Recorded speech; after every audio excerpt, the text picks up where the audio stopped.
जय हिंद साथियों, welcome to self study classes with Sumit Jain YouTube channel में आप सभी का स्वागत है। दोस्तों, पर्यावरण की निरंतर टेस्ट सीरीज चल रही है और ये हमारा दूसरा टेस्ट है पर्यावरण का, जिसमें हम पढ़ेंगे। एक हमारा टॉपिक है हमारा भोजन। पर्यावरण में एक टॉपिक है हमारा भोजन, उससे संबंधित ये हमारा टेस्ट है। तो सभी लोगों को ये मोस्ट इम्पॉर्टेंट है, तो सभी लोग बहुत अच्छे से देखें। इससे पहले हमने हमारा परिवार हमारे मित्र के जो प्रश्न थे, जो महत्वपूर्ण प्रश्न थे, उनके बारे में पढ़ा। अब हम इसके बारे में महत्वपूर्ण प्रश्नों के बारे में पढ़ेंगे। दोस्तों, आपने सब्सक्राइब नहीं किया है चैनल को तो सब्सक्राइब कर लें, वीडियो को लाइक कर दें। और रोज आपकी बाल विकास और पर्यावरण की कक्षा होती है, लाइव क्लास होती है रोज दोपहर में 2:30 बजे और शाम को 6:30 बजे। ठीक है, हिंदी की कक्षा होती है 9 बजे। तो जो भी साथी लाइव क्लास से जुड़ना चाहते हैं वो लाइव क्लास से अवश्य जुड़ें। आज का जो हमारा पहला प्रश्न है, नारियल डली हुई किसी भी करी के साथ उबला हुआ टेपिओका निम्नलिखित में से किस क्षेत्र का प्रिय भोजन है? अब हमें बताना है पश्चिम बंगाल का, बिहार का, तमिलनाडु का या फिर केरल का। तो इसका जो सही उत्तर हो जाएगा दोस्तों केरल, यानी कि जो विकल्प नंबर डी है वो इसका सही हो जाएगा। ठीक है, और केरल की बात आती है तो एक केरल से हमें एक और प्रश्न पढ़ना है कि केरल में पेरियार अभ्यारण्य है। आपके पर्यावरण से संबंधित याद रख लेना है, जो करंट में रहा है पेरियार अभ्यारण्य। यहाँ सबरीमाला मंदिर है पेरियार अभ्यारण्य में, तो सभी को याद रख लेना है। आपसे पूछा जाएगा, अभी असिस्टेंट प्रोफेसर एग्जाम में पूछा गया था सबरीमाला मंदिर कहाँ पर है, तो उत्तर होगा केरल, और पेरियार अभ्यारण्य में है ये सबरीमाला मंदिर। तो सभी को याद रख लेना है। नारियल डली हुई किसी भी करी के साथ उबलता हुआ टेपिओका केरल का जो है प्रिय भोजन माना जाता है। अगला हमारा क्वेश्चन है वो क्या है, निदान के पश्चात कोई डॉक्टर रोगी से यह कहता है कि उसके खून में हीमोग्लोबिन की कमी है, तो उस रोगी को आयरन की कमी को पूरा करने के लिए क्या क्या खाना चाहिए? जल्दी से हमें कमेंट में बताना है। इसका सही उत्तर होगा आंवला, हरी पत्तेदार सब्जियां और गुड़। ठीक है, इसका जो विकल्प नंबर 1 है वो इसका सही हो जाएगा। हीमोग्लोबिन की कमी, तो रोगी को आयरन की कमी पूरी करने के लिए आंवला, हरी पत्तेदार सब्जियां व गुड़ आदि का खाने में प्रयोग करें, क्योंकि इनमें आयरन की मात्रा प्रचुर रूप से होती है। ठीक है, तो हमारे भोजन टॉपिक से संबंधित इस प्रकार के कई प्रकार के क्वेश्चन पूछे जाएंगे। तो विस्तृत रूप से भी अध्ययन हमारा चल रहा है, तो सभी लोग वीडियो की जो प्लेलिस्ट है उसमें जरूर देखें। कोई डॉक्टर एक मरीज को खाने के लिए कुछ दवाइयां लिखता है और साथ ही गुड़, आंवला और हरी पत्तेदार सब्जियां जरूर खाने का सुझाव देता है। यह मरीज किस रोग से पीड़ित होना चाहिए? ठीक है, तो आपका उत्तर होगा एनीमिया। एनीमिया यानी कि जो विकल्प नंबर सी है वो इसका सही हो जाएगा। जब डॉक्टर एक मरीज को खाने के लिए दवाइयां लिखता है तथा साथ ही गुड़, आंवला और हरी पत्तेदार सब्जियां खाने को कहता है, तो वह मरीज एनीमिया रोग से पीड़ित है। एनीमिया के लक्षण हैं सिर में दर्द, किसी कार्य में मन न लगना और थकान आदि होना, ये इसके लक्षण होते हैं। और इसका जो विकल्प नंबर सी है वो इसका सही हो जाएगा। ठीक है, अगला हमारा क्वेश्चन है, निम्न में से कौन सी बीमारी रुके या इकट्ठा हुए पानी से हो सकती है? जी हाँ दोस्तों, आपको बताना है मलेरिया, पोलियो, चेचक या फिर निमोनिया। तो इसका सही उत्तर होगा मलेरिया। ठीक है, रुके या इकट्ठे हुए पानी में क्या होते हैं? मच्छर पैदा होते हैं और मच्छरों से क्या हो जाता है? मलेरिया होता है। मलेरिया जल जनित रोग होते हैं, क्योंकि रुके हुए या इकट्ठे हुए पानी में मच्छरों के अनुकूल स्थिति उत्पन्न होती है, जिनके काटने पर मलेरिया जैसे बुखार उत्पन्न होते हैं। जबकि निमोनिया डिप्लोकोकस न्यूमोनी नामक जीवाणु से होता है, तथा पोलियो जो है विषाणु जनित एवं चेचक भी विषाणु। अब आपसे पूछा जाएगा कि पोलियो किससे होता है, तो ये विषाणु जनित रोग है, चेचक विषाणु जनित रोग है। तो ये चीज आपको पता होनी चाहिए। इस प्रकार के कई प्रकार के क्वेश्चन आपसे पूछे जा सकते हैं। निम्न में से मच्छरों द्वारा फैलने वाले रोगों का समुच्चय कौन सा है? अब यहां से मच्छरों द्वारा आ गया, तो अब आपको बताना है डेंगू, मलेरिया, चिकनगुनिया, मियादी बुखार, हैजा, chikungunya, malaria, HIV AIDS, dengue, HIV AIDS या हैजा डेंगू। तो आपको जल्दी से उत्तर इसका बताना है, उत्तर क्या हो जाएगा? ठीक है, तो इसका उत्तर देख लेते हैं कि मच्छरों से जो रोग फैलते हैं वो कौन कौन से हैं। तो मच्छरों से जो रोग फैलते हैं वो देखो, पहला तो हो गया कौन सा? डेंगू, फिर मलेरिया और चिकनगुनिया, ये मच्छर से फैलते हैं। डेंगू एवं चिकनगुनिया एडीज मच्छरों के काटने से फैलता है। इन दोनों के लक्षण लगभग एक जैसी हैं, जोड़ों में दर्द, दोनों प्रकार की बीमारी में रहता है, परंतु चिकनगुनिया में ये दर्द बरसों तक रह सकता है। जबकि मलेरिया के वाहक मच्छर मादा है ना, एनोफिलेज है, यह रोग प्रोटोजोया प्लाज्मोडियम परजीवी द्वारा फैलता है। तो आपको याद रख लेना है कि जो डेंगू है, मलेरिया है या चिकनगुनिया है, ये मच्छरों के काटने से जो है उत्पन्न होता है या मच्छरों से फैलता है ना। अगला क्वेश्चन देख लेते हैं। राष्ट्रीय पाठचर्या की रूपरेखा 2005 के अनुसार निम्नलिखित में से कौन सी एक पर्यावरण अध्ययन की विषय वस्तु की थीम है? भोजन, मौसम, सौरमंडल या फिर ऊर्जा? जल्दी बताओ। उत्तर हो जाएगा भोजन। राष्ट्रीय पाठचर्या की रूपरेखा 2005 के अनुसार निम्नलिखित में से कौन सी एक पर्यावरण अध्ययन का जो है विषय वस्तु है? तो वो है भोजन। राष्ट्रीय पाठचर्या की रूपरेखा एनसीएफ 2005 के अनुसार भोजन पर्यावरण अध्ययन की विषय वस्तु है, जबकि सौरमंडल एवं मौसम भूगोल की विषय वस्तु है तथा ऊर्जा विज्ञान की विषय वस्तु है। ठीक है, तो भोजन जो है ये पर्यावरण की विषय वस्तु है 2005, एनसीएफ 2005 के अनुसार। ठीक है, सभी को याद रख लेना, आपसे पूछा जाएगा कि किस पाठचर्या के अनुसार जो है भोजन पर्यावरण की विषय वस्तु है। इस प्रकार से क्वेश्चन भी पूछा जा सकता है। अगला क्वेश्चन है, नीचे दिए गए खाद्य पदार्थों के किस समुच्चय में लोह तत्व प्रचुर मात्रा में पाया होता है? जल्दी बताना, लोह तत्व के बारे में बताना है। तो इसका सही उत्तर होगा दोस्तों बी, आंवला, पालक और जो गुड़ है इसमें लोह तत्व पर्याप्त मात्रा में होता है। अगर आपको आयरन की कमी हो जाती है तो आंवला, पालक या गुड़ का सेवन आपको करना चाहिए। दिए गए खाद्य पदार्थों में आंवला, पालक, गुड़ में लोह तत्व की प्रचुर मात्रा रहती है। लोह लवण की कमी अधिकांशतः बालकों एवं महिलाओं में पाई जाती है। लोह लवण से रक्त का हीमोग्लोबिन बनता है जो शरीर में ऑक्सीजन का संवाहक होता है।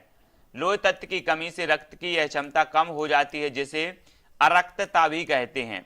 तो आप सभी को याद रख लेनी है कि आंवला, पालक और गुड़ ये लोह तत्व को जो है क्या करते हैं, लोह तत्व की पूर्ति करते हैं या लोह तत्व इनमें सबसे ज्यादा पाया जाता है। ठीक है, अगला हमारा क्वेश्चन है, खाद्य संस्करण के लिए निम्नलिखित में से कौन सा जोड़ा ठीक नहीं है? अब हमें एक बताना है, आलू चिप्स, दूध, पनीर, सेव, जैम, कच्चा आम, अचार। तो इस प्रकार से भी क्वेश्चन आएंगे। तो उत्तर होगा दूध, पनीर। ठीक है, ये जो है विकल्प नंबर बी सही हो जाएगा। खाद्य संरक्षण की दृष्टि से दूध पनीर का जोड़ा गलत है, क्योंकि दूध से बने पनीर को ज्यादा देर तक संरक्षित करके सुरक्षित नहीं रखा जा सकता, जबकि आलू से बने चिप्स, कच्चे आम से बना अचार तथा सेव से बने जैम अत्यधिक समय तक सुरक्षित करके रखे जा सकते हैं। तो इस प्रकार के क्वेश्चन भी आपसे पर्यावरण में पूछे जाएंगे। तो हमें सभी प्रकार के क्वेश्चनों के लिए तैयार रहना है। अगला हमारा क्वेश्चन है, बच्चों द्वारा सब्जी बाजार में इकट्ठी की गई निम्नलिखित सामग्री में से उन्हें पहचानिए जिनके भीतर बीज होते हैं। मोस्ट इंपॉर्टेंट, जल्दी बताओ। ये चार विकल्प आपके सामने मौजूद हैं। इसका सही उत्तर होगा टमाटर, नाशपाती, चीकू, भिंडी, करेला और खीरा। ये ऐसी सब्जी हैं जिनके अंदर बीज होते हैं। अब आपको पता होनी चाहिए, अगर आप सब्जी खाते हैं रोज तो आपको पता होनी चाहिए कि कौन सी सब्जी में बीज होते हैं। ठीक है, तो टमाटर, नाशपाती, चीकू, भिंडू, करेला, ये खीरा बीज युक्त होते हैं क्योंकि ये फल हैं जो फूल के रूपांतरण से बनते हैं, जबकि आलू एवं प्याज बीज युक्त नहीं होते। तो ये सभी चीजें आपको याद होनी चाहिए। हमारा क्वेश्चन है, रीना आम पसंद करती है, वह इन्हें जाड़े के लिए संरक्षित करना चाहती है। निम्नलिखित में से कौन सा तरीका संरक्षण के लिए सर्वाधिक उपयुक्त है? जल्दी बताओ। 10 का उत्तर हमें बताना। अचार और आम पापड़ बनाना, जूस तैयार करना, वायुरोधी डिब्बे में संचित करना, प्लास्टिक की थैली में रखना या फिर रेफ्रिजरेटर में बंचित करना। तो उत्तर हो जाएगा विकल्प नंबर ए, अचार और आम पापड़ बना के आम को जाड़ों के लिए संरक्षित किया जा सकता है, लेकिन कुछ नियमित समय तक के लिए, हमेशा के लिए नहीं। यानी कि जो विकल्प नंबर 1 है वो इसका सही हो जाएगा। अगला क्वेश्चन देख लेते हैं, निम्नलिखित समूहों में से उस समूह को चुनिए जिसमें खाना पकाने के तरीके दिए गए हैं। तो जल्दी से बताओ, खाना पकाने के तरीके दिए गए हैं तो किसमें दिए गए हैं? सेंक कर, तलकर या फिर भूनकर। यानी कि जो विकल्प नंबर सी है वो इसका सही होगा। खाना पकाने का तरीका है सेंक कर भी, तलकर भी, भूनकर भी, है ना। इसी तरीके से जो है खाना पकाया जा सकता है। अगला हमारा क्वेश्चन है, मीरा और दिव्या छोटी लड़कियां हैं। मीरा समोसे कटलेट और डबल रोटी खाना पसंद करती है, जबकि दिव्या ऐसा भोजन पसंद करती है जिसमें लौह तत्व की कमी है। मीरा और दिव्या को निम्नलिखित बीमारियों में से क्रमशः कौन सी बीमारी होगी? जल्दी से हमें बताना है, तो क्रमशः बताना है। उत्तर होगा सी, मोटापा और एनीमिया।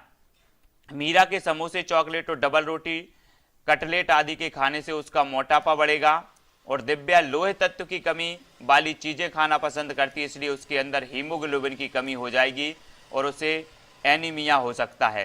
ठीक है, तो प्रश्न क्रमांक जो 12 का उत्तर होगा वो सी होगा। इस प्रकार से सभी लोगों को बहुत बढ़िया तरीके से ये सारे के सारे क्वेश्चन अच्छे से याद रखनी है, क्योंकि इसमें पूरा विस्तृत रूप से दिया है। पके हुए चावल रेफ्रिजरेटर में अपेक्षाकृत लंबे समय तक परिरक्षित किए जा सकते हैं, क्योंकि रेफ्रिजरेटर में कुछ ऐसे रसायन होते हैं जो रोगाणुओं को नष्ट कर देते हैं। कम तापमान पर रोगाणु निष्क्रिय हो जाते हैं। मतलब जो इसका विकल्प नंबर बी है वो सही हो जाएगा, कम तापमान पर रोगाणु निष्क्रिय हो जाते हैं, यानी कि जो विकल्प नंबर बी है वो इसका सही होगा। ठीक है, अगला क्वेश्चन देख लेते हैं। विटामिन ऐसे पदार्थ हैं जो क्या करते हैं, हमारी उपापचय दर बढ़ाकर भार में कमी लाते हैं, स्वस्थ रहने के लिए दवाई के रूप में लिए जाते हैं, पेशियों का विकास करके हमें ताकतवर बनाते हैं, या फिर हीनता जन्य रोगों से बचाने के लिए थोड़ी मात्रा में आवश्यक है।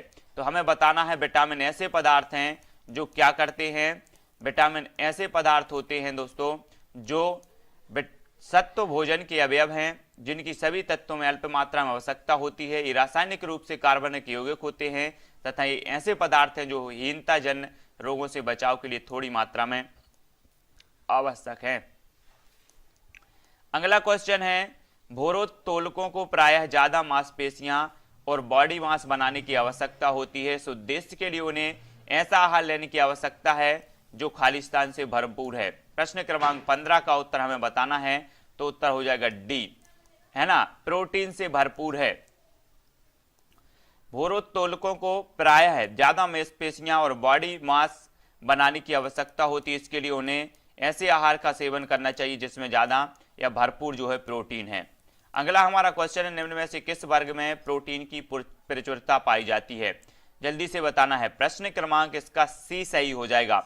सोयाबीन, चना और मक्का ये ऐसी चीजें हैं, ऐसे अनाज हैं जिनमें भरपूर प्रोटीन पाया जाता है। सोयाबीन, चना एवं मक्का प्रोटीन के मुख्य स्रोत माने जाते हैं। सबसे अधिक प्रोटीन जो पाया जाता है वो सोयाबीन में पाया जाता है। याद रख लेना है, प्रोटीन शारीरिक वृद्धि तथा मरम्मत के लिए आवश्यक होते हैं। प्रोटीन की कमी से क्वासियोकर जो नामक रोग है हो जाता है। अब आपसे पूछा जाएगा प्रोटीन की कमी से कौन सा रोग होता है, तो आपको याद होनी चाहिए क्वासियोकर जो रोग है वो इसकी प्रोटीन की कमी से होता है। अब आपसे पूछा जाएगा सबसे ज्यादा जो प्रोटीन पाया जाता है वो किस में पाया जाता है, तो सबसे ज्यादा पाया जाता है सोयाबीन में। ठीक है, याद रख लेना है आपको। और मध्य प्रदेश को सोया प्रदेश भी कहा जाता है, सभी को पता है। क्वासरकोर नामक रोग की कमी से होता है, जल्दी बताओ। तो इसका जो क्वासरकोर नामक रोग है ये प्रोटीन की कमी से होता है, यानी कि जो विकल्प नंबर बी है वो इसका सही हो जाएगा। ठीक है, इस रोग के कारण संतुलित शरीर का विकास नहीं हो पाता। यह रोग प्रायः बच्चों में होता है। तो आप सभी को याद रख लेना है प्रश्न क्रमांक 17 का उत्तर। अगला क्वेश्चन देख लेते हैं, चावल को पॉलिश करने पर कौन सा विटामिन नष्ट हो जाता है? हमें जल्दी से बताना है। चावल सभी लोग खाते हैं और इसमें अगर पॉलिश हो जाए तो कौन सा विटामिन नष्ट होता है? तो कैल्सीफेरॉल जो विटामिन है वो नष्ट हो जाता है। चावल को पॉलिश करने पर चावल में से विटामिन B1 नष्ट हो जाता है। ठीक है, विटामिन B1 का रासायनिक नाम है थायमिन। अब आपसे पूछा जाता कि विटामिन B1 का रासायनिक नाम क्या है, तो आपका उत्तर होना चाहिए थायमिन है। इसकी कमी से कौन सा रोग होता है? तो बेरी नामक रोग होता है। ठीक है, आपसे क्वेश्चन पूछा जाएगा कि विटामिन B1 की कमी से कौन सा रोग होता है, तो बेरी रोग होता है। और विटामिन B1 का रासायनिक नाम क्या है? तो थायमिन है। ये सारे के सारे क्वेश्चन आपको याद रख लेना है, क्योंकि हमारा भोजन आपका टॉपिक है ना, और भोजन को है ना NCF 2005 के तहत पर्यावरण का एक विषय माना गया है। प्रोटीन का सर्वोत्कृष्ट स्रोत क्या है? तो इसका सही उत्तर होगा सोयाबीन।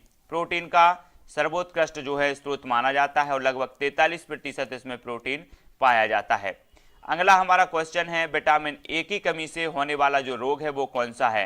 तो सभी का उत्तर फटाक से आना चाहिए, क्या होगा, विटामिन ए की कमी से कौन सा रोग होता है, तो जल्दी से उत्तर बताओ। सभी लोगों को पता है इसका सही उत्तर जो होगा दोस्तों वो क्या होगा, रतौंधी। विटामिन ए की कमी से जो रोग होता है वो रतौंधी, आपने देखा होगा कुछ लोगों को रात में दिखता नहीं है तो वो रतौंधी है और ये विटामिन ए की कमी से होता है। ठीक है, सभी लोगों को याद रख लेना है। तो दोस्तों इस वीडियो के लिए बस इतना ही। नेक्स्ट वीडियो के लिए आप चैनल को सब्सक्राइब करें, वीडियो को लाइक करें। इसके पहले और भी टेस्ट सीरीज हो चुकी है वो जरूर देखें, है ना, विस्तृत अध्ययन देखें और लाइव क्लासों से जरूर जुड़ें। वीडियो को लाइक करें, शेयर करें, ठीक है, और जो है ज़्यादा से ज़्यादा इसको सभी ग्रुपों में आप शेयर करें। आज के लिए बस इतना ही। जय हिंद।